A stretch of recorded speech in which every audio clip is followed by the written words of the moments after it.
Assalamualaikum warahmatullahi wabarakatuh. Ahlan wa sahlan wa marhaban bikum ke sesi audio siar Jom Berbahasa Arab, episod yang ke-11. Okay, kita dah 11 episod bersiaran. Untuk hari ini, kita bawakan topik yang menarik dan juga penting dalam setiap perbualan ataupun komunikasi kita, sama ada dalam mana-mana bahasa, bahasa Melayu, bahasa Inggeris dan juga bahasa Arab.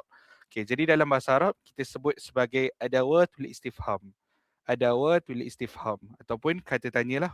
Dan adawat ni adalah kita kata alat ataupun apa yang kita gunakan untuk istifham, iaitu kita bertanya sesuatu lah untuk mendapatkan sesuatu penjelasan dan sebagainya lah, iaitu adawatul istifham, iaitu kata tanya. Jadi kalau kita tanya adawatul istifham, ma hiya adawatul istifham, jadi kita boleh jawab dengan apa itu kata-kata tanya lah yang ada dalam bahasa Arab. Okey. Jadi tanpa lengahkan masa, kita lihat kata tanya yang pertama, iaitu man. Okay, man. Man. Okay, man. Man adalah siapa. Kan? Jadi kalau kita kata man anta. Man anta. Siapa kamu? Man anta. Jadi kita akan gunakan man. Man siapa ataupun who lah. Kan? Man. Contoh ayat kita lihat di sini. Man rais wuzara'i Malaysia. Siapa Perdana Menteri Malaysia? Untuk soalan siapakah kan? Siapa ataupun siapakah lah jika ada partikel kah di belakang. Ni man lah, man. Jadi gunakan perkataan man. Gunakan kata man untuk bertanya tentang siapa. Contoh lain, ma'aman tadhhabu ila al-mustashfa. Dengan siapa kamu pergi ke hospital? Kan? Jadi apa-apa perkataan kalau dalam bahasa Melayu konteksnya adalah siapa, kita boleh guna perkataan man dalam bahasa Arab. Jadi ma'aman tadhhabu ila al-mustashfa, ma'aman tadhhab ila al-madrasah, ma'aman tadhhab ila al-dukkan, ma'aman tadhhab ila jazirah Langkawi. Kan? Jadi kita guna man untuk siapa. Selain daripada itu, kita boleh tanya contoh, kita nak tanya kepunyaan siapa ataupun barang ni siapa punya. Kan? Kita boleh guna juga perkataan man, kita gabungkan dengan li di hadapan, iaitu liman hadzal qalam. Kan? Liman hadzal qalam. Kan? Pen ini milik siapa ataupun pen ini siapa punya. Kan? Ataupun kita tukar perkataan lain. Contoh bag. Kan? Liman hadhil haqibah. Liman. Liman tu milik siapa? Okey, jadi yang pertama adalah man, siapa.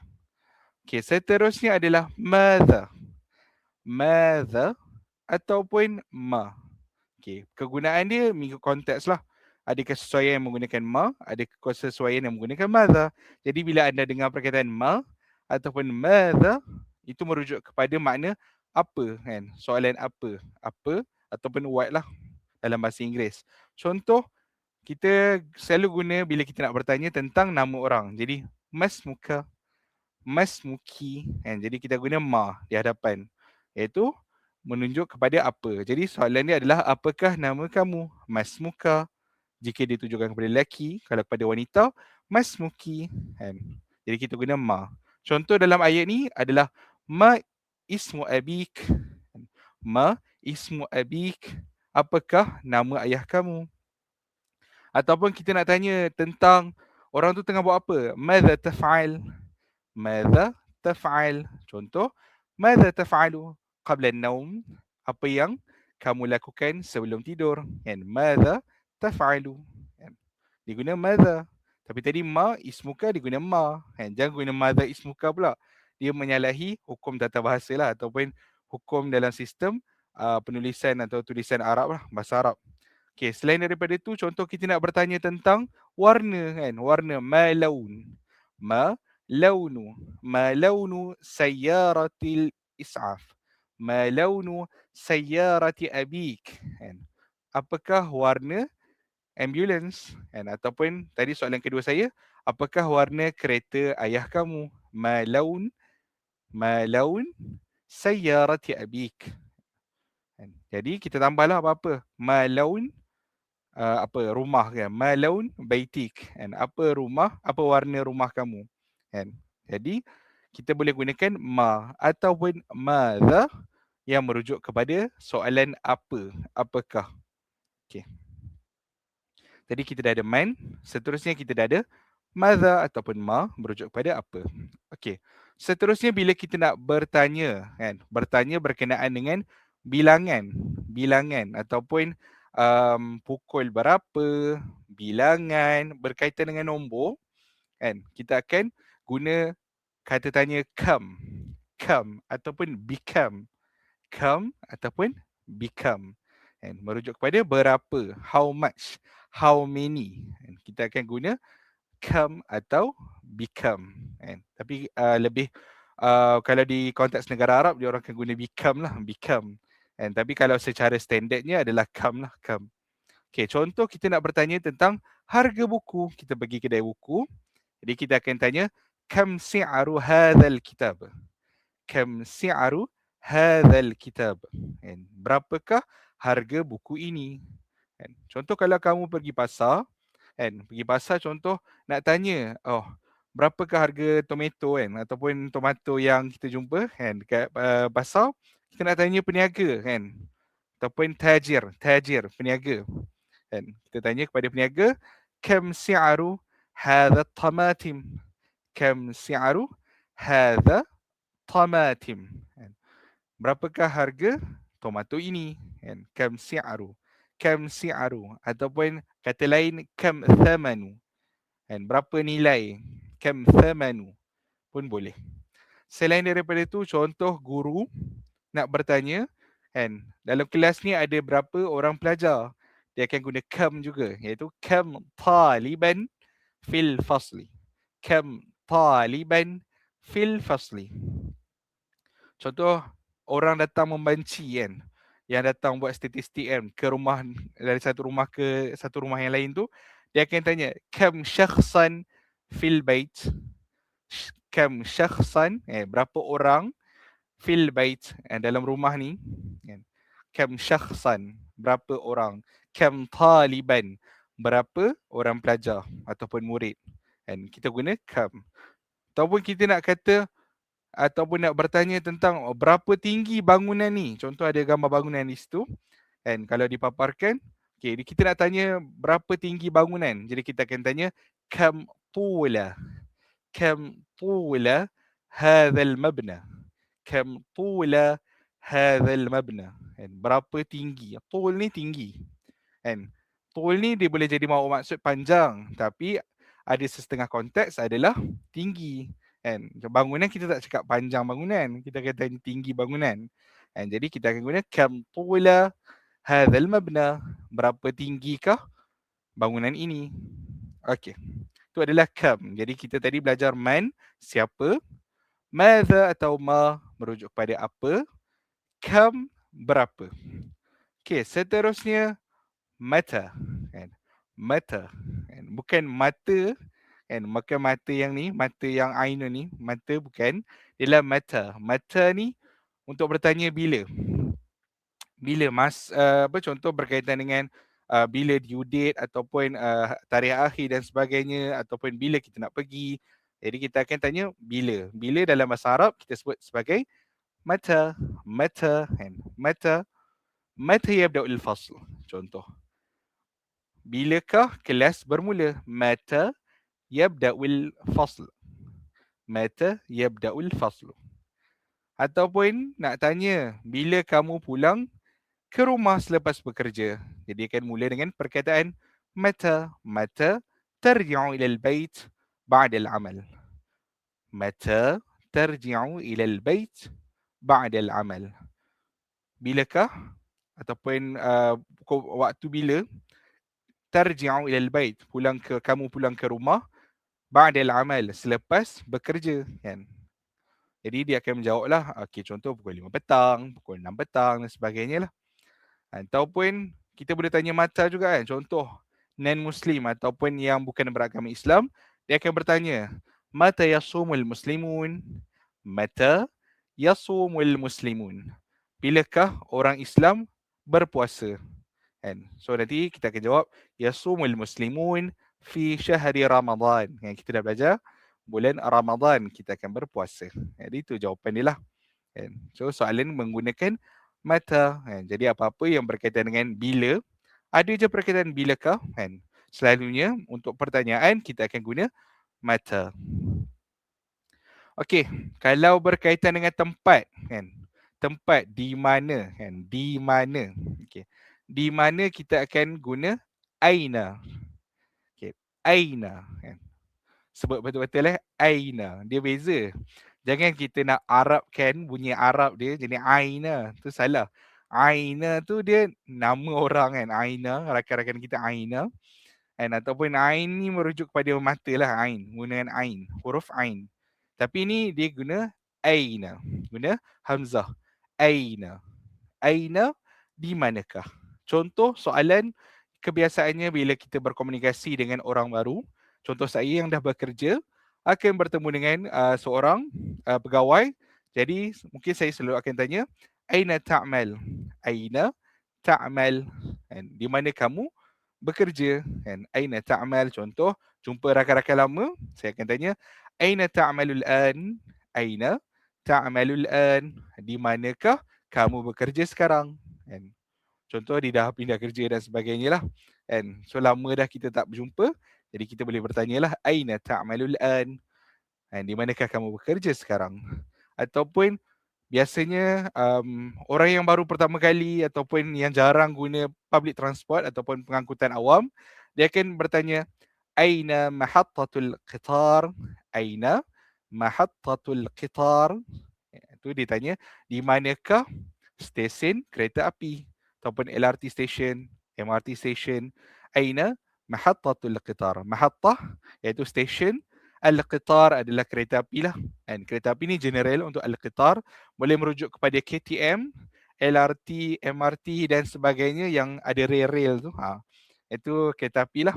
Kita boleh sebut qitar, qitar. Jangan tertukar dengan Qatar. Qatar lain.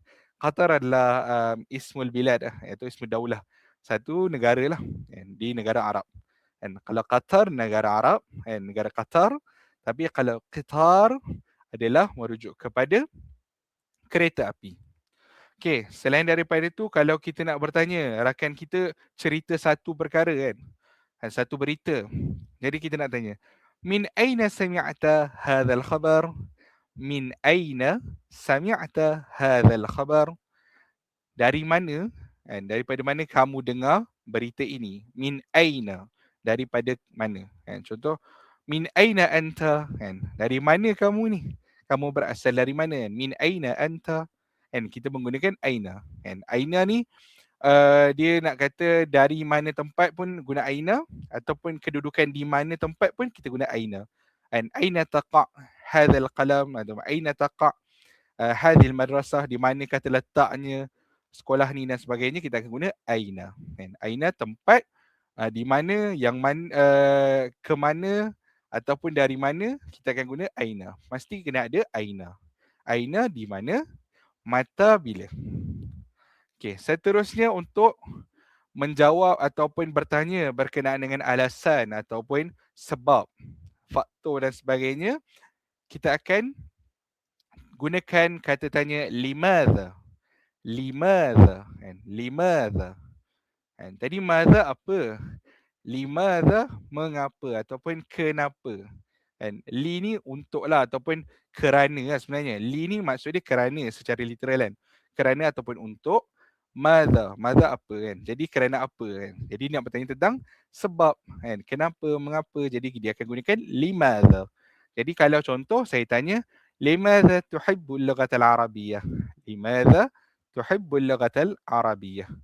Kenapa kamu suka bahasa Arab? Limadha tuhib? Kenapa kamu suka? Limadha tuhib al-lughatal arabiyyah?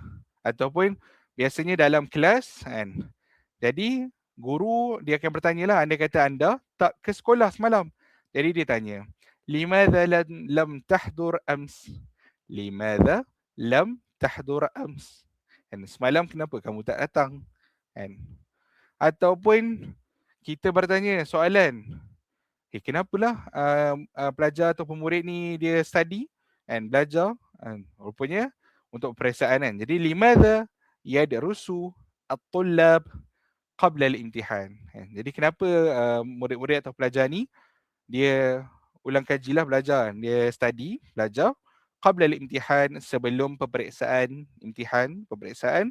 Jadi sebab apa? Sebab dia nak prepare lah untuk menjawab ataupun untuk dia jawab dengan baik dan juga dia dapat keputusan yang cemerlang kan. Tu jawapan dia lah. Jadi soalan dia limadha, mengapa? Limadha lam tahdur ams? Limadha. Nak tanya apa-apa soalan berkaitan dengan sebab, faktor, kenapa, kerana apa dan sebagainya, boleh guna limadha. Limadha. Okey, seterusnya adalah kaifa. Kaif kan, ataupun kalau dia nak bunyi Arab sikit, kaif kan. Kaif. Kaif ni dia nak bertanya bagaimana. Sama ada boleh jadi keadaan ataupun cara, kaedah. Kan, dia kaif. Contoh, dia nak bertanya tentang cuaca. Kaifal jaw? Kaifal jaw al-yawm? Kaifal jaw al-yawm? Kan, kaif al-jaw al-yawm? Al-jaw adalah cuaca lah ataupun terjemahan literalnya adalah udara kan, di udara.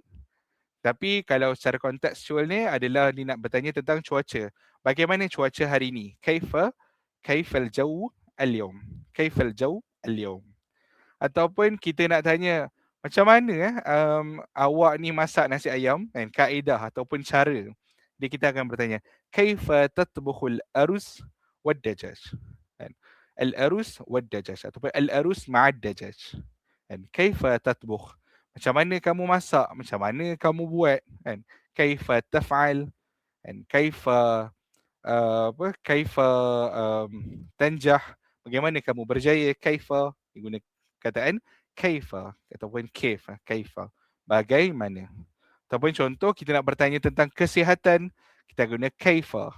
Begitu juga dengan soalan apa khabar kan? Apa khabar? Kita konteks Malaysia kita guna apa khabar, tapi dalam bahasa Arab kita akan guna kaifa haluka. Kaif haluka, kaifa haluka, iaitu bertanya tentang keadaan kamu. Kaifa haluka, bagaimana keadaan kamu? Kamu sihat ke? Kamu okey ke? Kaifa haluka. Contoh macam ayat last ni, kaifa sihhatu ummik ba'da ada'il umrah, kan? Bagaimana kesihatan ibu kamu selepas menunaikan ibadah umrah, kan? Jadi gunakan kaifa untuk bertanya cara, kaedah ataupun bertanya keadaan. Dan yang terakhir, kita untuk hari ni lah, untuk yang mudah ni saya ajar yang ni lah, yang terakhir. Dan ni agak sedikit special sebab bahasa Inggeris rasanya tak ada specifically untuk bertanya soalan adakah, tapi bahasa Melayu ada. Dan bahasa Arab kita ada hal ataupun a. Hal ataupun a. Kan? Jadi bagi mereka yang pernah mengaji Al-Quran atau membaca Al-Quran atau membaca dokumen ataupun buku-buku bahasa Arab, memang akan jumpa soalan hal ataupun a. Especially bagi mereka yang ambil exam ataupun peperiksaan sekolah agama, memang ada soalan hal ataupun a dalam soalan kefahaman lah, pemahaman al-mutala'ah, iaitu ada teks, petikan, lepas tu soalan mesti ada hal sekian-sekian kan. Dia bertanya adakah sekian-sekian. Jadi gunakan hal ataupun a. Kan? Dia ada dua, sama ada hal ataupun a. Dia ikut pada kesesuaian. Kan? Contoh, hal ta'kulu as-samaka? Hal ta'kulu as-samaka? Kan? Adakah kamu makan ikan? Hal ta'kulu as-samaka? Ataupun kita tanya hal ta'kulul khadrawat? Kan? Hal ta'kulul khadrawat? Kan? Adakah kamu makan sayur-sayuran? Kan? Kita nak tanya rakan-rakan kita makan sayur ke tak kan? Jadi kita tanya hal ta'kulul khadrawat? Adakah kamu makan sayur? Kan? Ataupun kita nak bertanya rakan kita, pernah pergi zoo negara tak? Kan? Jadi kita guna adakah kan? Hal zurta hadiqatal hayawanat? Kan? Hal zurta, kamu pernah pergi ke? Kan? Adakah kamu pernah pergi? Hal zurta. Ataupun kalau kita nak guna a, kan? A, kita tanya soalan di bawah. Contoh, muallimun anta am mutarjim?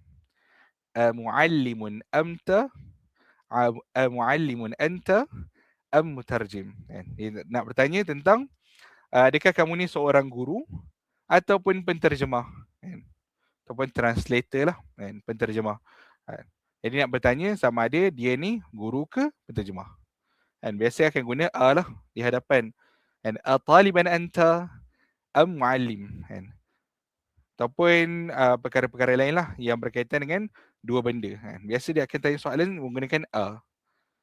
Kalau hal lebih kepada konteks, contoh kalau dia bertanya berkaitan dengan, pasti kalau ada anda jumpa kata kerja dalam satu-satu kata tanya itu, memang dia akan guna hal lah. Hal ta'kulu, hal taf'alu, hal zurta, hal nimta dan sebagainya lah dia guna. Bila ada kata kerja, kita guna hal. Dan untuk selebihnya, kita guna a lah. Contoh dalam kalau kitab Al-Quran, memang selalu banyaklah jumpa a ni kan. Afala ta'qilun, afala tatadabbarun, afala ta'lamun dan sebagainya lah. Jadi itu merujuk kepada adakah. Jadi hal ataupun a maksudnya adakah. Kalau kita nak tanya soalan bukankah kamu yang datang semalam, kita akan guna alaysa. Alaysa. Laisa tu bukan, tu adakah. Jadi kalau bila digabungkan dia jadi bukankah. Alaysa. Alaysa kadhalik. Bukankah begitu? Alaysa kadhalik. Jadi kita akan bertanya menggunakan hal ataupun a. Yang biasanya soalan hal ni jawapan dia ada dua, na'am am la. Na'am iaitu ya, ataupun la yang merujuk kepada tidak. Hal, bila dengar je soalan hal, jadi jawapan pertama yang anda kena jawab adalah sama ada mengiyakan na'am ataupun menidakkan atau menafikan iaitu la. Okay. Jadi kita dah belajar 8 lah, boleh saya katakan 8 kata tanya ataupun adawatul istifham untuk hari ini. Jadi anda boleh lihat di skrin. Okay, sama-sama kita sebut dan juga kita terjemahkan dia dalam bahasa Melayu. Okay, mungkin boleh papa di skrin. Okay, adawatul istifham ada 8. Itu kata tanya dalam bahasa Arab ada 8. Yang pertama, man. Man, kita recap balik. Man adalah siapa. Man, siapa. Madha ataupun ma, kita guna untuk apa, nak bertanya apa. Kam, kam ni nilai ataupun number. Itu kita bertanya tentang berapa. Kam, berapa. Mata, mata adalah bila. Bila, when, bila. Kalau kaifa, kita bertanya bagaimana, macam mana. Sama ada untuk keadaan ataupun cara ataupun kaedah, proses, kaifa. Seterusnya aina, aina, aina di mana. Di mana, contoh nak bertanya tentang tempat, selalunya kita akan guna aina. Nak ke mana, dari mana, di mana, akan guna aina. Okay, seterusnya limadha. Limadha, ingat tadi limadha kita guna untuk apa? Kita guna untuk sebab ataupun faktor ataupun punca kan. Kenapa? Kenapa jadi macam ni? Kita katanya limadha, limadha. Okay, dan yang terakhir adalah soalan untuk kita tanya ya atau tidak, adakah. Hal ataupun kita gunakan hal atau untuk bertanya soalan adakah sekian-sekian-sekian, jawapannya ya atau tidak, na'am am la. Okay, jadi itu sahaja untuk kata tanya adawatul istifham. Ingat ada 8, man, madha, ma, kam, mata, kaifa, aina, limadha, hal ataupun Jadi ni je, hafal. Lepas tu nanti lepas ni dah boleh dah tanya mak ataupun tanya rakan-rakan. Contoh nak tanya dah makan ke belum, hal ta'kul kan. Boleh, ataupun nak bertanya tempat, ainal masjid kan, di mana masjid. Kita dah boleh menggunakan kata tanya ni. Kaifa haluka, limadha sekian-sekian, ataupun man huwa, siapa dia. Boleh guna je kata tanya yang kita dah belajar hari ni. Boleh kita gunakan dalam perbualan seharian kita, sama ada untuk kita bertanya sesuatu ataupun kita dah faham kata tanya ni, maksudnya kita dah boleh faham andai kata orang tu bertanya sesuatu kepada kita, apa yang kita perlu jawab. Okey. Itu sahaja untuk hari ini. Syukran jazilun. Maafkan saya. Syukran jazilan ala musyahadatikum. Terima kasih kerana sudi menonton episod kali ini. Mungkin tak berapa panjang, tapi sangat bermanfaat dan penting untuk setiap perbualan dan juga komunikasi yang kita nak lakukan. bersama dengan rakan-rakan kita yang boleh berkomunikasi dalam bahasa Arab. Jadi kata tanya ni penting, elemen penting hafal. Kalau rasa macam susah, tengok balik video ni, fahamkan balik dan hafal. Itu sahaja tips yang saya boleh kongsikan kepada anda. Jadi andai kata anda berminat untuk belajar bahasa Arab ataupun mana-mana bahasa asing yang ditawarkan oleh ITBM, boleh hubungi saya di talian 03 4145 1941. Tapi sini 1926 ni adalah nombor Datin Nur Aniza lah. Dan juga atau kalau rasa macam segan nak call ataupun kita boleh je email ke training@itbm.com.my. Boleh bertanya, anda kata anda berminat untuk belajar kursus bahasa Arab, sama ada boleh join kursus yang sedia ada ataupun boleh juga bertanya tentang kursus yang secara one to one lah. Boleh bertanya menerusi email kami lah. Nanti kami ataupun mana-mana pegawai yang berkaitan akan membalas email anda. Itu sahaja. Syukran jazilan. InsyaAllah. Ila liqa. Ma'assalamah. Bertemu lain kali. InsyaAllah untuk next episode. Bye-bye.